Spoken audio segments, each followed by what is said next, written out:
America దేశంలో థారాండైక్ అనేటువంటి ఒక సైకాలజిస్ట్ లెర్నింగ్ అభ్యసనం ఏ విధంగా జరుగుతుందో ఒక చిన్న ప్రయోగాన్ని నిర్వహించాడు. ఈ ప్రయోగంలో ఆకలిగా ఉన్న ఒక పిల్లి క్యాట్ను ఒక బాక్స్లో ఉంచాడు. ఆ బాక్స్ పేరు పజిల్ బాక్స్. అందుకే దీన్నే పజిల్ బాక్స్ ఎక్స్పెరిమెంట్ అని చెప్తారు. ఎందుకు దీన్ని పజిల్ బాక్స్ అన్నారంటే పిల్లి క్యాట్ ఈ బాక్స్లో నుంచి బయటికి రావడం అనేది ఒక పజిల్. ఆకలిగా ఉన్న ఒక పిల్లిని పజిల్ బాక్స్లో ఉంచాడు థారాండైక్. పాయింట్ నెంబర్ 1, ఇక్కడ పిల్లి అంటే లెర్నర్. ఆకలిగా ఉన్న పిల్లి, ఆ క్యాట్ పిల్లి బాక్స్ బయటికి రావాలి. ఈ బాక్స్ బయటికి రావడంలో ఒక స్విచ్ ఉంది. ఆ స్విచ్ని నొక్కినప్పుడు ఈ డోర్ ఓపెన్ అవుతుంది. ఈ డోర్ ఓపెన్ అయినప్పుడు ఈ పిల్లి బాక్సులో నుంచి బయటికి రాగలుగుతుంది.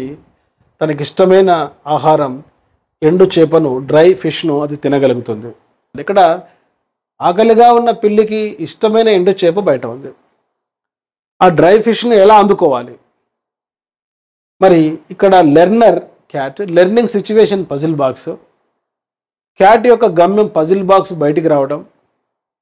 మరి అబ్స్టకిల్ బ్లాక్ ఏంటంటే ఈ డోర్ క్లోజ్ కావడం. కనుక ఈ పిల్లి బాక్స్ బయటికి ఏ విధంగా వచ్చింది? ట్రయల్ నెంబర్ 1, మొదటి ప్రయత్నంలో బాక్స్లో ఉంచబడిన పిల్లి ఈ యొక్క బాక్స్ను పైకెత్తింది. పాయింట్ నెంబర్ 1, ఈ యొక్క రాడ్స్ను గట్టిగా లాగింది. Pulling the bar, biting the bar, scratching the bar, jumping, turning, ఇటువంటి వృధా ప్రతిస్పందనలు రెస్పాన్సెస్ క్యాట్ చేసింది. ఉదాహరణకు ఒక 100 తప్పులు చేసింది అనుకున్నాం. ఫస్ట్ ట్రయల్లో 100 తప్పులు చేసింది. ఆకలిగా ఉన్న పిల్లి యాదృచ్ఛికంగా మెకానికల్గా ఈ స్విచ్ నొక్కినప్పుడు డోర్ ఓపెన్ అయింది. ఆ పిల్లి బయటికి రావడం జరిగింది. ఇది ట్రయల్ నెంబర్ 1. ట్రయల్స్ ఇంక్రీజ్ అయ్యే కొద్దీ ఎర్రర్స్ తగ్గిపోతూ వచ్చాయి. ప్రయత్నముల సంఖ్య పెరిగే కొద్దీ తప్పుల సంఖ్య తగ్గుతూ వస్తుంది పిల్లి అభ్యసనంలో.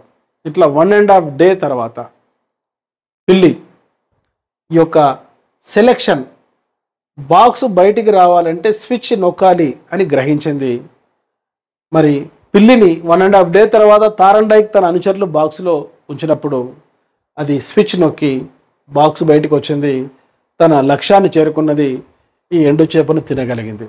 ప్లే స్టోర్లో ఎమిలీ అకాడమీ అని టైప్ చేసి నేడే యాప్ డౌన్లోడ్ చేసుకోండి. All the best.